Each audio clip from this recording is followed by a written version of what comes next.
Saudara yang kasih dalam nama Yesus, biarlah semua kita dipenuhkan Tuhan dengan kuasa Roh Kudus. Karena semua kita adalah laskar Kristus. Dan Tuhan telah menentukan kita untuk menang.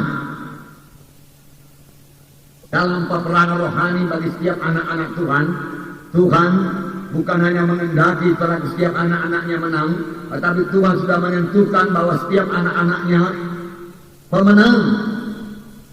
Kita memang harus melakukan peperangan rohani, dan Tuhan telah menentukan kita semua untuk menang. Tuhan tidak mau seorang pun anaknya kalah. Saudara boleh berkemenangan, saya boleh berkemenangan. Karena itu kehendak Tuhan. Dan Tuhan telah menyediakan segala sesuatu yang kita butuhkan untuk menang. Menang melawan musuh kita. Bukan musuh kita yang menang. Kita yang mengalahkan musuh kita. Dan musuh kita itu saudara bukan darah dan daging. Bukan manusia. Tetapi musuh kita itu setan iblis. Roh-roh jahat di udara, firman Tuhan berkata. Penguasa-penguasa jahat di udara. Tetapi ingatlah satu perkara, mereka itu telah dilucuti berarti. Firman Tuhan berkata demikian. Dan kita bisa mengalahkan mereka. Kemudian merusakkan pekerjaan mereka. Kemudian kita merebut jiwa-jiwa untuk Tuhan Yesus. Nah, setelah kekasih dalam nama Yesus, mari kita melihat bagaimana sempurnanya saudaraku laskar Kristus ini. Dan ini terjadi pada akhir zaman. Semua kita tahu bahwasanya kita hidup pada akhir zaman. Waktu-waktu kita sedikit.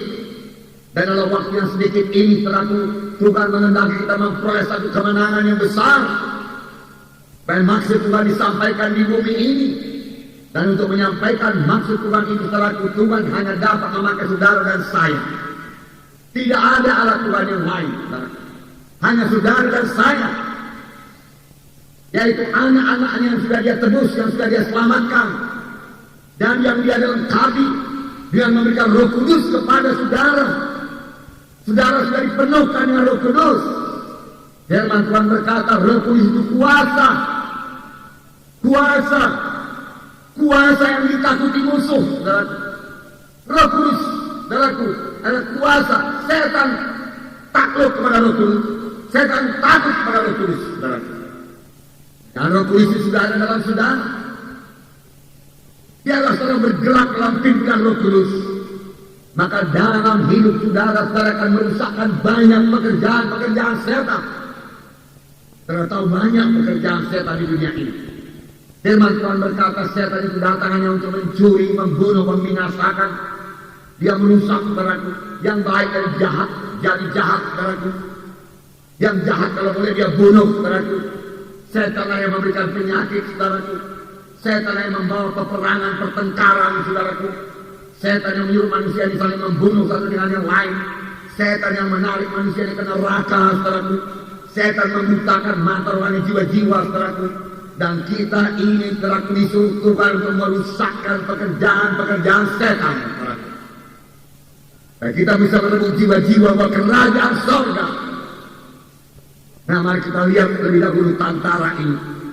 Dalam Yoel pasal 2, ayat 7 sampai 11.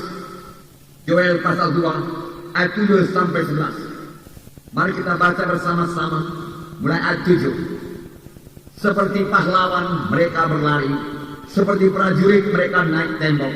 Mereka masing-masing berjalan terus dengan tidak membelok dari jalannya. Mereka tidak berdesak-desakan. Mereka berjalan terus masing-masing di jalannya. Mereka menerobos pertahanan dengan tombak. Mereka tidak membiarkan barisannya terputus. Mereka menyerbu ke dalam kota. Mereka berlari ke atas tembok.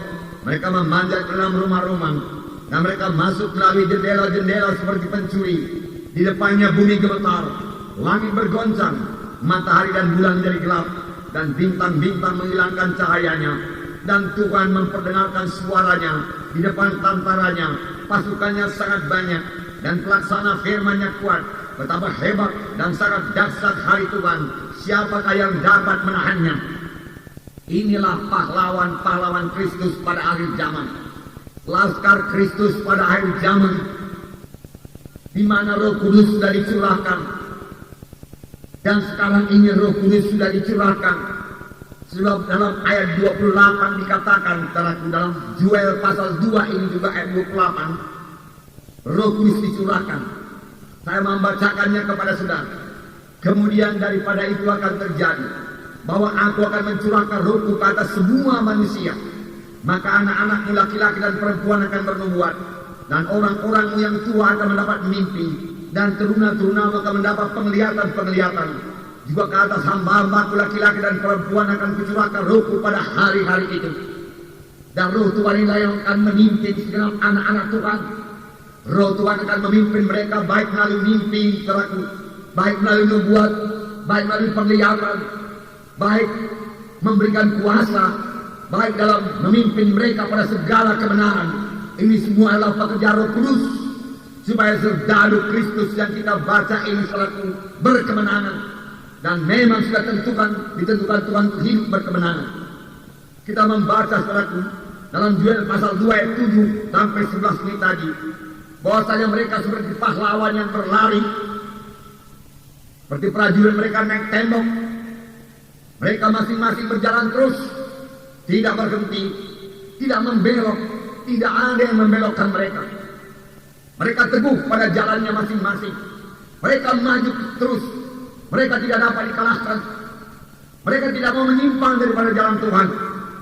Dan ayat 8 berkata, mereka tidak berdesak-desakan. Mereka berjalan terus, masing-masing di jalannya, masing-masing dalam panggilannya. Mereka berjalan terus, tidak terputus.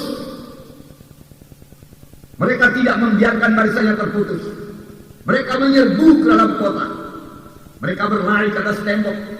Mereka memanjat ke dalam rumah-rumah. Masuk melalui jendela-jendela. Apakah artinya ini, saudaraku? Laskar Kristus ini, saudaraku, akan mengadakan kebangunan rohani yang luar biasa bagi seluruh bumi ini. Mereka akan mempengaruhi kota-kota buat Tuhan. Mereka akan merebut desa-desa buat Tuhan. Mereka akan menerobos masuk ke rumah-rumah, yang berarti mereka akan menerobos masuk dalam keluarga-keluarga. Mereka akan menerobos masuk ke dalam pemuda-pemudi, sehingga pemuda-pemudi diselamatkan, remaja-remaja diselamatkan. Dan kalau orang tuanya melarang, saudara, mereka masuk dari jendela. Saudara, ini hanya gambaran secara kiasan saja. Dan kita mengerti bahwasanya Injil Tuhan pada akhir zaman yang dibawa oleh serdadu Kristus, laskar Kristus, tidak bisa dibendung, tidak bisa ditahan oleh apapun juga. Mereka akan menyampaikan maksud Tuhan. Siapakah laskar Kristus ini, saudaraku? Saudaraku, tidak lain daripada saudara dan saya. Dan ini terjadi sebagai akibat daripada pencurahan Roh Kudus.